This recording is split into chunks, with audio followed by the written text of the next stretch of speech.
हुए देखा तो उन्होंने यज्ञ में विघ्न डालने वालों का नाश करने के लिए यजुर मंत्र पढ़कर दक्षिणाग्नि में आहुति दे दी। आहुति के प्रभाव के फलस्वरूप यज्ञ कुंड में से विभु नामक अनेक देवता जो प्रबल वीर थे वहां प्रकट हो गए। रिभु नामक सहस्त्रों देवताओं और शिवगणों में भयानक युद्ध होने लगा। वे देवता ब्रह्म तेज से संपन्न थे। उन्होंने शिवगणों को मारकर तुरंत भगा दिया। इससे वहां यज्ञ में और अशांति फैल गई। सभी देवता और मुनि भगवान विष्णु से इस विघ्न को टालने की प्रार्थना करने लगे। देवी सती का भस्म हो जाना और भगवान शिव के गणों को मारकर वहां से भगाए जाने का परिणाम सोचकर सभी देवता और ऋषि विचलित थे। हे नारद, इस प्रकार दक्ष के उस महायज्ञोत्सव में बहुत बड़ा उत्पात मच गया था और सब ओर त्राही त्राही मच गई थी। सभी भावी परिणाम की आशंका से भयभीत दिखाई दे रहे थे। 31वां अध्याय। आकाशवाणी। ब्रह्मा जी कहते हैं, हे नारद, जब दक्ष के उस महान यज्ञ में घोर उत्पात मचा हुआ था और सभी डर के कारण भयभीत हो रहे थे तो उस समय वहां पर एक आकाशवाणी हुई। हे मूर्ख दक्ष, तूने यह बहुत बड़ा अनर्थ कर दिया है। तूने शिव भक्त दधीची के कथन को प्रमाणिक नहीं माना जो तेरे लिए परम मंगलकारी और आनंददायक था। तूने उनका भी अपमान किया और वे तुझे शाप देकर तेरी यज्ञशाला से चले गए। तब भी तू कुछ भी नहीं समझा। तूने अपने घर में स्वयं आई साक्षात मंगल स्वरूपा अपनी पुत्री सती का अपमान किया। तूने सती और शंकर का पूजन भी नहीं किया। अपने को ब्रह्मा जी का पुत्र समझकर तुझे बहुत घमंड हो गया था। तूने उस सती देवी का अपमान किया जो सत्पुरुषों की भी आराध्या हैं। वे समस्त पुण्यों का फल देती हैं। वे तीनों लोकों की माता, कल्याण स्वरूपा और भगवान शंकर की अर्धांगिनी हैं। सती देवी प्रसन्न होने पर सुख और सौभाग्य प्रदान करती हैं। वे परम मंगलकारी हैं। देवी सती की पूजा करने से समस्त भयों से छुटकारा मिल जाता है और मनोवांछित फलों की प्राप्ति होती है। देवी सभी उपद्रवों को नष्ट कर देती हैं। वे ही पराशक्ति हैं तथा कीर्ति, संपत्ति, भोग और मोक्ष प्रदान करती हैं। वे ही जन्मदात्री हैं अर्थात जन्म देने वाली माता हैं। वे ही इस जगत की रक्षा करने वाली आदि शक्ति हैं और वे ही प्रलय काल में जगत का संहार करने वाली हैं। सती ही भगवान विष्णु सहित ब्रह्मा, इंद्र, चंद्र, अग्नि, सूर्यदेव आदि सभी देवताओं की जननी हैं। वे साक्षात जगदम्बा हैं। वे ही दुष्टों का नाश करने वाली और भक्तों की रक्षा करने वाली हैं। ऐसी उत्तम महिमा और गुणों वाली भगवान शिव की प्राण प्रिया धर्म पत्नी का तूने इस यज्ञ में अपमान किया है। भगवान शिव तो परब्रह्म परमेश्वर हैं। वे सबके स्वामी हैं। वे सबका कल्याण करते हैं। सभी मनुष्य प्रभु का दर्शन पाने की अभिलाषा सदैव अपने मन में रखते हैं। दर्शनों की इच्छा लिए घोर तपस्या करते हैं। वे भगवान शिव ही जगत को धारण कर उसका पालन पोषण करते हैं। वे ही समस्त विद्याओं के ज्ञाता और मंगलों का भी मंगल करने वाले हैं। वे ही समस्त मनोकामनाओं को पूरा करते हैं। हे दुष्ट दक्ष, तूने उन परम शक्तिशाली भगवान शिव के शक्ति की अवहेलना करके बहुत बुरा किया है। इसलिए तेरे इस महायज्ञ के विनाश को कोई नहीं रोक सकता। जिनके चरणों की धूल शेषनाग रोज अपने मस्तक पर धारण करता है, जिनके चरण कमल का ध्यान करने से ब्रह्मा को ब्रह्मत्व प्राप्त हुआ है, तूने उनका और उनकी पत्नी सती का पूजन न करके बहुत अनिष्ट किया है। भगवान शिव ही इस संपूर्ण जगत के पिता और उनकी पत्नी इस जगत की माता हैं। तूने उन माता पिता का सत्कार न कर उनका घोर अपमान किया है। अब तेरा कल्याण कैसे हो सकता है? तूने स्वयं दुर्भाग्य से अपना नाता जोड़ लिया है। तूने देवी सती और भगवान शिव की भक्ति भाव से आराधना नहीं की। तेरी यह सोच ही कि कल्याणकारी शिव का पूजन किए बिना भी मैं कल्याण का भागी हो सकता हूँ, तुझे ले डूबी है। तेरा सारा घमंड नष्ट हो जाएगा। यहाँ बैठा कोई भी देवता शिव जी के विरुद्ध होकर तेरी सहायता नहीं कर पाएगा। यदि करना भी चाहेगा तो स्वयं भी नष्ट हो जाएगा। अब तेरा अमंगल निश्चित है। सभी देवता और मुनिगण यज्ञ मंडप को छोड़कर तुरंत यहाँ से अपने अपने धाम को चले जाएं, अन्यथा सबका नाश हो जाएगा। इस प्रकार यज्ञशाला में उपस्थित सभी लोगों को चेतावनी देकर वह आकाशवाणी मौन हो गई। 32वां अध्याय। शिव जी का क्रोध।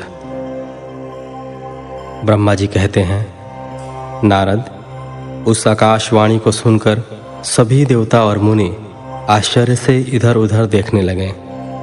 उनके मुंह से एक भी शब्द नहीं निकला। वे अत्यंत भयभीत हो गए। उधर भृगु के मंत्रों से उत्पन्न गणों द्वारा भगाए गए शिवगण, जो कि नष्ट होने से बच गए थे, शिव जी की शरण में चले गए। वहां पहुंचकर उन्होंने प्रभु को हाथ जोड़कर प्रणाम किया और वहां यज्ञ में जो कुछ भी हुआ था उसका और सती के शरीर त्यागने का सारा वृतांत उन्हें सुनाया। शिवगण बोले, हे महेश्वर, दक्ष बड़ा ही दुरात्मा और घमंडी है। उसने माता सती का बहुत अपमान किया। वहां उपस्थित देवताओं ने भी उनका आदर सत्कार नहीं किया। उस घमंडी दक्ष ने यज्ञ में आपका भाग भी नहीं दिया। हे प्रभु, दक्ष ने आपके प्रति बुरे शब्द कहे। आपके विषय में ऐसी बातें सुनकर माता क्रोधित हो गईं और उन्होंने पिता की बहुत निंदा की। जब दक्ष ने उनका भी अपमान किया तो वे शांत होकर सोचने लगी। फिर उन्होंने वहां उपस्थित सभी देवताओं और मुनियों को फटकारा जिन्होंने आपका अनादर किया था। उन्होंने कहा कि शिव निंदा सुनकर मैं जीवित नहीं रह सकती। यह कहकर उन्होंने योगाग्नि में जलकर अपना शरीर भस्म कर दिया।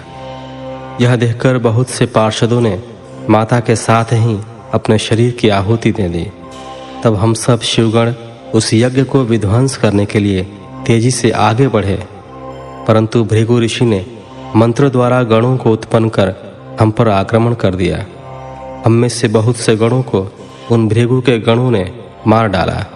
तब वहाँ आकाशवाणी हुई जिसने कहा कि दक्ष, तुम्हारा अंत अब निश्चित है, तथा जो भी देवता एवं मुनि तुम्हारा साथ देंगे वे भी पाप के भागी बनकर मृत्यु को प्राप्त होंगे। यह सुनकर सभी उपस्थित लोग वहाँ से चले गए और हम यहाँ आपको इस विषय में बताने के लिए आपके पास चले आए हैं। हे कल्याणकारी भगवान शिव, आप उस महादुष्ट अधर्मी दक्ष को उसके अपराध का कठोर दंड अवश्य दें। यह कहकर सभी गण चुप हो गए। ब्रह्मा जी बोले, हे नारद, अपने पार्षदों की बातें सुनकर भगवान शिव ने उस यज्ञ की सारी बातें और जानकारी जानने के लिए तुम्हारा स्मरण किया। उनके स्मरण करते ही तुम वहां जा पहुँचे और भक्ति भाव से नमस्कार करके चुपचाप खड़े हो गए। तब महादेव जी ने तुमसे दक्ष के यज्ञ के विषय में पूछा। तब तुमने उत्तम भाव से उस यज्ञशाला में जो जो हुआ था वह सब वृतांत उन्हें सुना दिया। सारी बातों से अवगत होते ही भगवान शिव अत्यंत क्रोधित हो गए। पराक्रमी शंकर के क्रोध का कोई अंत न रहा। तब लोक संहारी शंकर ने अपनी जटा का एक बाल उखाड़कर उसे कैलाश पर्वत पर दे मारा। जैसे ही वह बाल जमीन पर गिरा उसके 2 टुकड़े हो गए। उस समय वहां बहुत भयंकर गर्जना हुई। बाल के प्रथम भाग से महापराक्रमी महाबली वीरभद्र प्रकट हुए, जो समस्त शिवगणों में शिरोमणि हैं। उनका शरीर बहुत बड़ा और विशाल था। उनकी 1000 भुजाएं थीं। उस जटा के दूसरे भाग से अत्यंत भयंकर और करोड़ों भूतों से घिरी हुई महाकाली उत्पन्न हुई। उस समय रुद्रदेव के क्रोधपूर्वक सांस लेने से 100 प्रकार के ज्वर और अनेक प्रकार के रोग पैदा हो गए। वे सभी शरीरधारी, क्रूर और भयंकर थे। वे अग्नि के समान तेज से प्रज्वलित थे। तब वीरभद्र और महाकाली ने दोनों हाथ जोड़कर भगवान शिव को प्रणाम किया। वीरभद्र बोले, हे महारुद्र, आपने सोम, सूर्य और अग्नि को अपने तीनों नेत्रों में धारण किया है। हे प्रभु, कृपा कर मुझे आज्ञा दीजिए कि मुझे क्या कार्य करना है। क्या मुझे पृथ्वी के सभी समुद्रों को एक क्षण में सुखाना है, या संपूर्ण पर्वतों को पीसकर पल भर में ही मसलकर चूर्ण बनाना है? हे प्रभु, मैं इस ब्रह्मांड को भस्म कर दूं या मुनियों को जला दूं? भगवान, आपका आदेश पाकर मैं समस्त लोकों में उलट पुलट कर सकता हूँ। आपके इशारा करने से ही मैं जगत के समस्त प्राणियों का विनाश कर सकता हूँ। आपकी आज्ञा पाकर मैं इस संसार में सभी कार्यों को कर सकता हूँ। हे प्रभु, मेरे समान पराक्रमी न तो कोई हुआ है और न ही होगा। भगवान, आपकी आज्ञा से हर कार्य सिद्ध हो सकता है। मुझे ये सभी शक्तियाँ आप ही की कृपा से प्राप्त हुई हैं। बिना आपकी आज्ञा के एक तिनका भी नहीं हिल सकता है। हे करुणा निधान, मैं आपके चरणों में प्रणाम करता हूँ। आप अपने कार्य की सिद्धि की जिम्मेदारी मुझे सौंपिए, मैं उसे पूर्ण करने का पूरा प्रयास करूँगा। हे प्रभु, आपके चरणों का मैं हर समय चिंतन करता हूँ। आपकी भक्ति परम उत्तम है। आप बिना कहे ही अपने भक्तों की समस्त इच्छाओं को पूरा करके उन्हें मनोवांछित और अभीष्ट फल प्रदान करते हैं। आप भक्त वत्सल हैं। भगवान, मुझे कार्य करने का आदेश दें तथा साथ ही उस कार्य की सफलता का भी आशीर्वाद दें। ब्रह्मा जी बोले, हे मुनिश्रेष्ठ। वीरभद्र के ये वचन सुनकर शिव जी को बहुत संतोष हुआ तथा उन्होंने वीरभद्र को अपना आशीर्वाद प्रदान किया। भगवान शिव बोले, पार्षदों में श्रेष्ठ वीरभद्र, तुम्हारी जय हो। ब्रह्मा जी का पुत्र दक्ष बड़ा ही दुष्ट है, उससे अपने पर बहुत घमंड है। इस समय वह एक बहुत बड़ा यज्ञ कर रहा है। उसने उस यज्ञ में मेरा बहुत अपमान किया है। मेरी पत्नी ने मेरा अपमान होता हुआ देखकर उसी यज्ञ की अग्नि में अपने शरीर को भस्म कर दिया है। अब तुम सपरिवार उस यज्ञ में जाओ। वहाँ यज्ञशाला में जाकर तुम उस यज्ञ को विनष्ट कर दो। यदि देवता, गंधर्व अथवा कोई अन्य तुम्हारा सामना करे और तुम्हें ललकारे तो तुम उसे वहीं भस्म कर देना।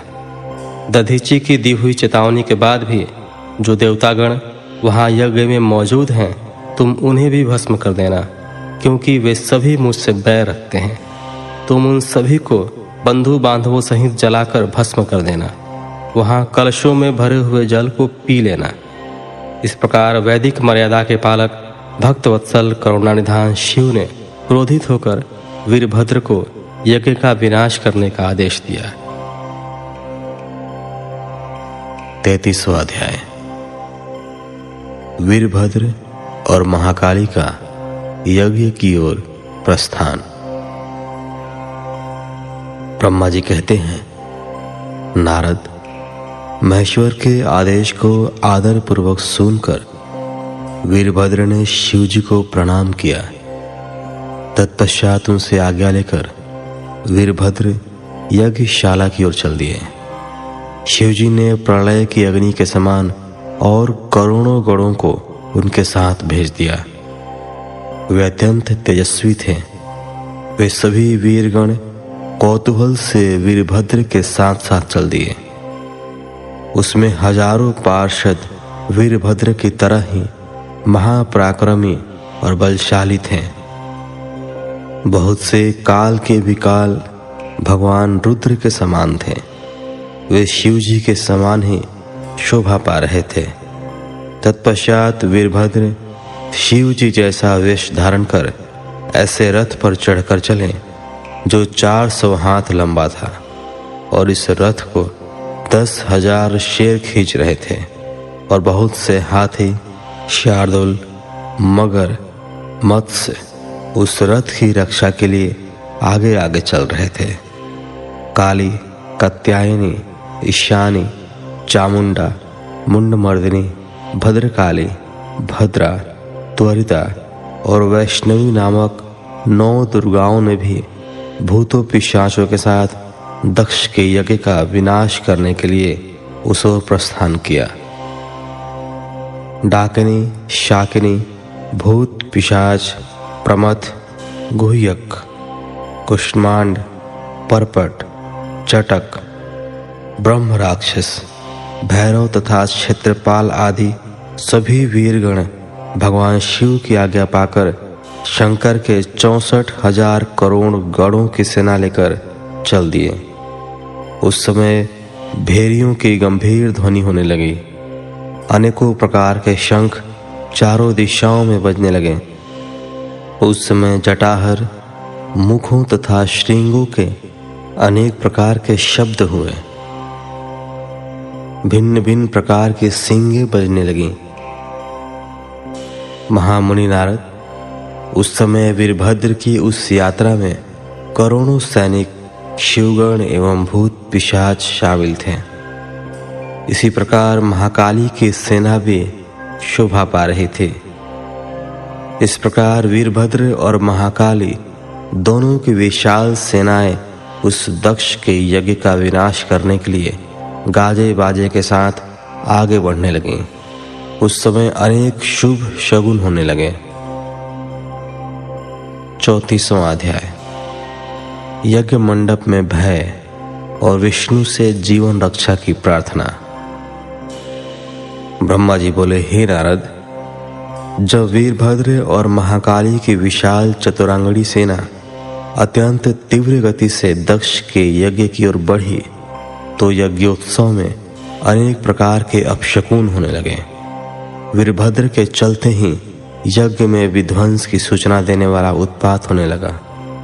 दक्ष की बाईं आंख, बाईं भुजा और बाईं जांघ फड़कने लगी। वाम अंगों का फड़कना बहुत अशुभ होता है। उस समय यज्ञशाला में भूकंप आ गया। दक्ष को कम दिखाई देने लगा। भरी दोपहर में उसे आसमान में तारे दिखने लगे। दिशाएं धुंधली हो गईं। सूर्य में काले काले धब्बे दिखाई देने लगे। ये धब्बे बहुत डरावने लग रहे थे। बिजली और अग्नि के समान सारे नक्षत्र उन्हें टूट टूट कर गिरते हुए दिखने लगे। वहां यज्ञशाला में हजारों गिद्ध दक्ष के सिर पर मंडराने लगे। उस यज्ञ मंडप को गिद्धों ने पूरा ढक दिया था। वहां एकत्र गीदड़ बड़ी भयानक और डरावनी आवाजें निकाल रहे थे। सभी दिशाएं अंधकारमय हो गई थीं। वहां अनेक प्रकार के अपशकुन होने लगे। फिर उसी समय वहां आकाशवाणी हुई, ओ महामूर्ख, दुष्ट दक्ष, तेरे जन्म को धिक्कार है। तू बहुत बड़ा पापी है। तूने भगवान शिव की बहुत अवहेलना की है। तूने देवी सती, जो कि साक्षात जगदम्बा रूप है, उनका भी अनादर किया है। सती ने तेरी ही वजह से अपने शरीर को योगाग्नि में जलाकर भस्म कर दिया है। तुझे तेरे कर्मों का फल जरूर मिलेगा। आज तुझे तेरी करनी का फल अवश्य ही मिलेगा। साथ ही यहाँ उपस्थित सभी देवताओं और ऋषि मुनियों को भी अवश्य ही उनकी करनी का फल मिलेगा। भगवान शिव तुम्हें तुम्हारे पापों का फल जरूर देंगे। इस प्रकार कहकर वह आकाशवाणी मौन हो गई। उस आकाशवाणी को सुनकर और वहां यज्ञशाला में प्रकट हो रहे अनेक अशुभ लक्षणों को देखकर दक्ष तथा वहां उपस्थित सभी देवतागण भय से कांपने लगे। दक्ष को अपने द्वारा किए गए व्यवहार का स्मरण होने लगा। उससे अपने किए पर बहुत पछतावा होने लगा। तब दक्ष सहित सभी देवता श्री हरि विष्णु के शरण में गए। वे डरे हुए थे। भय से कांपते हुए वे सभी लक्ष्मीपति विष्णु जी से अपने जीवन की रक्षा की प्रार्थना करने लगे। 35वां अध्याय। वीरभद्र का आगमन। दक्ष बोले, हे विष्णु कृपा निधान, मैं बहुत भयभीत हूँ। आपको ही मेरी और मेरे यज्ञ की रक्षा करनी है प्रभु। आप ही इस यज्ञ के रक्षक हैं। आप साक्षात यज्ञ स्वरूप हैं। आप हम सब पर अपनी कृपा दृष्टि बनाइए। हम सब आपके शरण में आए हैं। प्रभु हमारी रक्षा करें ताकि यज्ञ का विनाश न हो। ब्रह्मा जी कहते हैं, हे मुनि नारद, इस प्रकार जब दक्ष ने भगवान विष्णु के चरणों में गिरकर उनसे प्रार्थना की, उस समय दक्ष का मन भय से बहुत अधिक व्याकुल था। तब श्री हरि ने दक्ष को उठाकर अपने मन में करुणानिधान भगवान शिव का स्मरण किया और शिव तत्व के ज्ञाता श्री हरि दक्ष को समझाते हुए बोले, दक्ष, तुम्हें तत्व का ज्ञान नहीं है।